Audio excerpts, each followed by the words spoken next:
트럼프가 관세를 전가의 보도처럼 휘두르면서 금값이 역사상 최고가를 기록하고 있는데요. 역사적으로 수입 관세가 면제되어 온 금에도 관세가 부과될 수 있다는 우려가 커지면서 금 가격이 사상 처음으로 트로이 온수당 3,000달러를 돌파했습니다. 트럼프 미국 대통령이 촉발한 전방위 관세 전쟁으로 시장 불안이 커지자 안전자산의 수요가 몰린 결과지요. 트럼프 대통령발 무역전쟁의 불똥을 피하려는 개인 투자자도 지정학적 리스크를 해지하려는 중앙은행들도 금을 확보하기 위한 경쟁에 뛰어들며 금값이 고공행진하고 있습니다. 사실 수입품에 관세를 매겨 국내 산업을 보호하던 수법은 19세기 중상주의 시대의 유물입니다. 1815년 외국 농산물 수입을 금지하고 미래 관세를 부과해 일정 가격 이상으로 거래하도록 강제했던 영국의 곡물법이 대표적인 경우인데요. 당연히 물가가 올라가고 임금 노동자들은 빵 한 조각 사기도 부담스럽게 되고 산업 자본가들에게는 임금 인상과 낮은 이윤으로 고용과 투자를 줄이게 되면서 경제가 악화됐습니다. 그 뒤로 애덤 스미스의 국부론과 리카르도의 비교 우위론이 나오면서 자유무역 시대로 접어들고 가격도 내려가 모두가 이로운 세상으로 바뀌었죠. 트럼프 행정부가 이를 모를 리 없잖아요.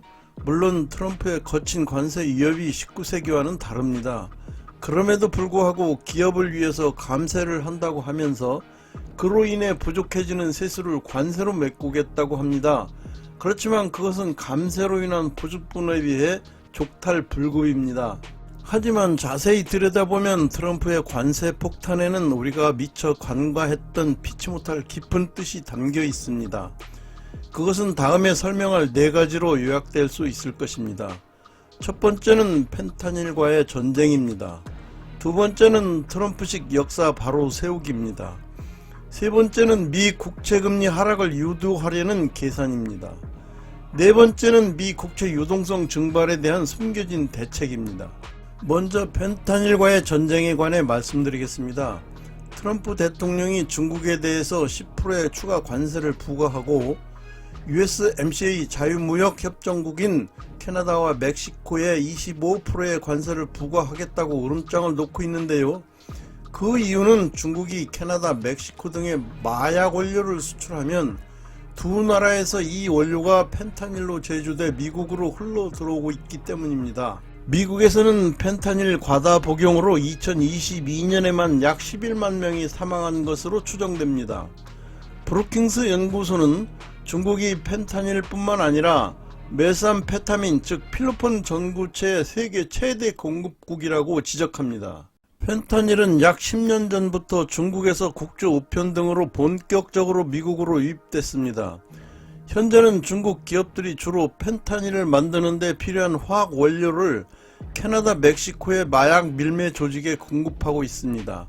멕시코와 캐나다에서 중국산 원료로 만든 펜타닐과 원료가 국경을 넘어 미국에 유통되고 있습니다. 이 때문에 펜타닐은 수년간 미중 관계에서 큰 걸림돌로 작용했는데요. 중국은 미국과 협력에 나섰지만 관계가 좋지 않을 때는 협력을 중단하는 등 펜타닐 문제를 양국 관계의 지렛대로 활용해 왔습니다. 중국은 자국이 세계에서 가장 엄격하고 철저하게 마약 금지 정책을 시행하는 국가라면서 펜타닐은 미국의 문제라는 입장입니다. 그렇죠. 중국에서는 마약을 하다 걸리면 내 외국인을 막론하고 무조건 사형에 처하니까 마약에 발을 붙이지 못합니다. 그렇지만 미국은 중국처럼 그렇게 무자비하게 하지는 않습니다. 미국 하원에서는 중국이 펜타닐 기업에 보조금과 포상을 제공해 미국 내 중독 위기를 부추기고 있다고 비난합니다. 시진핑은 1840년 아편전쟁으로 인한 중국의 100년 치욕을 알면 중국몽을 이해할 수 있을 것이라고 합니다. 그래서 작금의 펜타닐 전쟁을 21세기 아편전쟁이라고 합니다. 다음은 트럼프식 역사 바로 세우기에 대해 말씀드리겠습니다. 마약 때문에 관세를 통해서 이를 막으려고 하는 입장은 이해가 갑니다. 만일 이렇게 해서 마약 문제가 해결된다면 관세는 없던 일이 될 테니까요. 그렇지만 마약 말고도 또 다른 이유가 있는데요. 그것은 트럼프에게는 우방이나 동맹보다는 미국 서민들의 애환에 대한 고민이 담긴 세교관이 있었다는 것입니다. 그것은 어쩌면 미국 초대 재무장관인 알렉산더 해밀턴의 보호무역론에 뿌리가 있는지도 모릅니다. 그도 신생 독립국가인 미국의 재정 확충을 위해 부득이 고율의 관세를 주장했으니까요. 트럼프는 일찍이 1987년 10만 달러의 광고료를 내고 뉴욕 타임즈 등의 일본과 우방 국가들이 미국을 이용해 막대한 돈을 벌면서도 안보의 대가를 지불하지 않는다고 미국 국민들에게 보내는 사안을 실었습니다. 그들에게 세금을 물려 무역 적자를 해소하고 농민과 가난한 사람을 도와야 한다고 말이죠. 이때 그의 발언을 주목한 사람이 레이건 대통령 시절 미국 무역 대표부 즉 USTR 부대표를 지낸 로버트 라이트하이저였습니다. 그는 트럼프 대통령 일기 때 USTR 대표를 맡아 트럼프의 생각을 구체화하고 실행에 옮겼습니다. 트럼프주의자들의 바이블로 통하는 라이트하이저에 져서 자유무역이라는 환상을 읽어보면 트럼프의 목표는 명확합니다. 제조업 부활을 통한 양질의 일자리 창출이 그것인데요.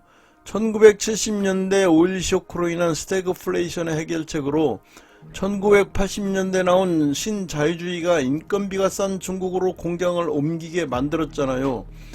덕분에 미국 북부 오데오 인근의 중공업지대는 러스트벨트로 변했고 미국은 소비의 나라가 됐죠. 그래서 트럼프 주의자들은 특히 2001년 주적인 중국의 WTO 가입 허용을 미국의 제조업 기반을 무너뜨린 결정적인 바보짓이라고 비판합니다. 더구나 중국은 기술 탈취와 차별적 보조금, 환율 조작, 정부 규제 등 온갖 수단을 동원해 미국 기업들을 침탈하는데도 WTO는 아무런 역할도 못했다는 것이죠. 게다가 자유무역이 일당 독재 국가인 중국의 변화를 이끌 것이라는 기대도 어리석은 망상임이 드러났다는 것입니다.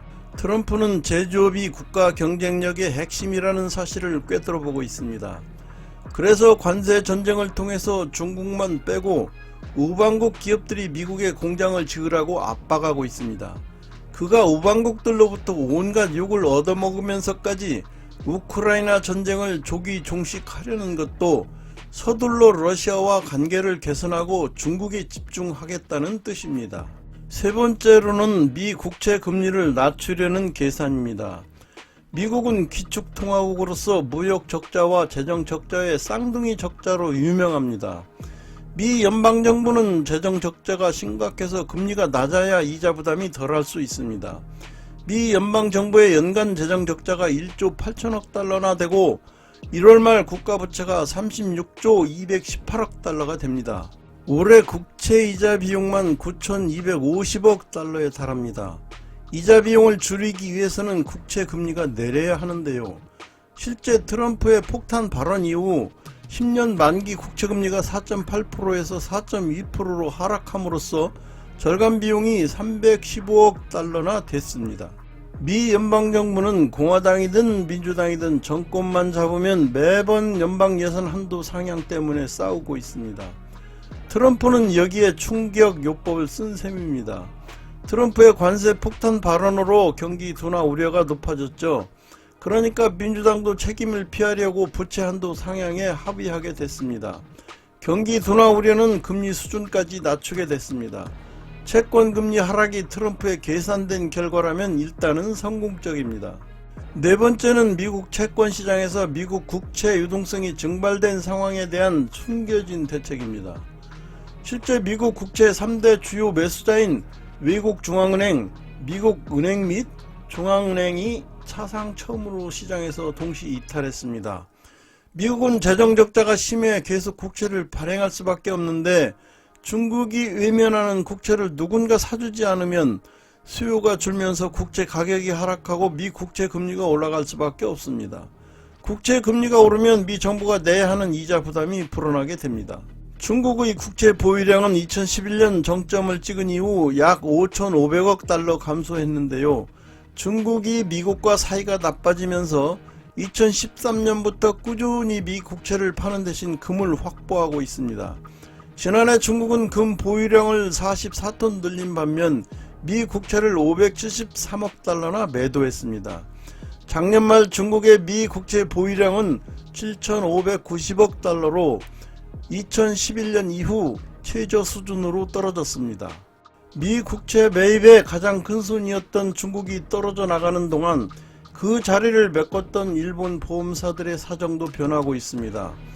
마이너스 금리를 지속했던 일본이 어느덧 기준금리를 0.5%까지 올렸기 때문이죠. 10년물 국채금리는 1.5%까지 치솟았습니다.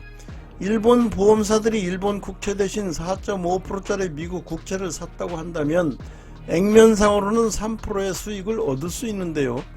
보험사들은 해외 투자를 할 때는 환 리스크를 없애기 위해 환 해지를 해야 하는 게 기본이에요.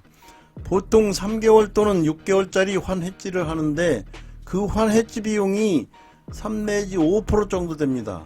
보통 해외 투자의 75% 정도를 환 해지를 하고 25% 정도는 환 리스크에 노출시키고 있는데, 그렇다면 환 해지 비용이 4%를 넘지 않아야 됩니다. 그림에서 보는 바와 같이 잘못하면 마이너스 수익이 될 수도 있는데요. 일본이 기준금리를 인상하고 미 국채 금리가 떨어지는 상황에서는 미 국채 비중을 줄일 수밖에 없습니다. 또 미국 은행들은 2023년 실리콘밸리 사태 이후 더 강한 국채 매입 규제를 적용받고 있기 때문에 적극적인 매수가 어렵습니다. 아무도 국채 매수를 하지 않으면 국채 금리가 올라갑니다. 직접 금융 시스템에 문제가 생기는 것이죠. 그래서 바이든 정부 때 SVB 사태가 일어나자 제롬 파월 페드 의장은 페드의 영래포 자금을 유출하여 은행 시스템을 지원했고, 옐런 장관이 바이백을 실시하여 5% 가까이 치솟던 국채 금리를 잠재웠습니다. 그러나 바이백은 근본적 해결책은 되지 못합니다. 국채 유동성이 증발한다는 것은 심각한 문제입니다. 그래서 미국이 국내외에 국채 매입을 유도해 국채 금리를 낮추는 방안이 거론되는데요. 국채 소유가 늘면 국채 가격이 오르고 국채 가격과 역관계에 있는 금리는 내려갑니다. 이 시나리오는 외국 정부의 미국 국채 매입을 강제하는 방식입니다. 미국이 일본, 독일의 통화 가치를 강제로 절상한 플라자 합의에 빗대 동맹국들이 미 국채를 매입하게 하는 이른바 말하라고 합의를 체결한다는 겁니다. 미국 동맹국들이 미국의 안보에 의존하는 만큼 그 대가를 국채로 받아내야 한다는 말인데요. 관세 전쟁 등을 통해 미국의 협상력을 높인다는 얘기죠. 그래서 트럼프는 대미 무역 흑자국들을 대상으로 보편 관세를 부과해놓고 물밑 협상을 벌이려고 하는 것입니다. 다른 하나는 미 국내 은행들이 국채 매입을 늘릴 수 있도록 규제를 완화하는 겁니다. 당시 SVB는 자산의 상당 부분을 안전자산으로 평가받는 미 국채를 보유하고 있었는데, 금리가 급등하며 국채 가격이 하락하여 자산 가치가 떨어지며 뱅크런이 발생했습니다. 트럼프 행정부는 취임 이래 꾸준히 은행 규제를 완화하고 이를 통해 국채 금리를 낮추겠다는 주장을 반복하고 있습니다. 트럼프의 전방위 관세 정책이 거칠고 무리한 부분도 있고 당초 계획했던 목적을 전부 달성할 수는 없을 것입니다. 하지만 트럼프의 관세 정책에는 소용돌이치는 글로벌 전략이 숨겨져 있습니다. 이상 트럼프가 관세 전쟁을 할 수밖에 없는 이유에 대해 살펴봤습니다. 내용이 마음에 드셨다면 구독과 좋아요 그리고 알람을 꾹 눌러주세요. 다음엔 더욱 좋은 자료로 돌아오겠습니다. 감사합니다.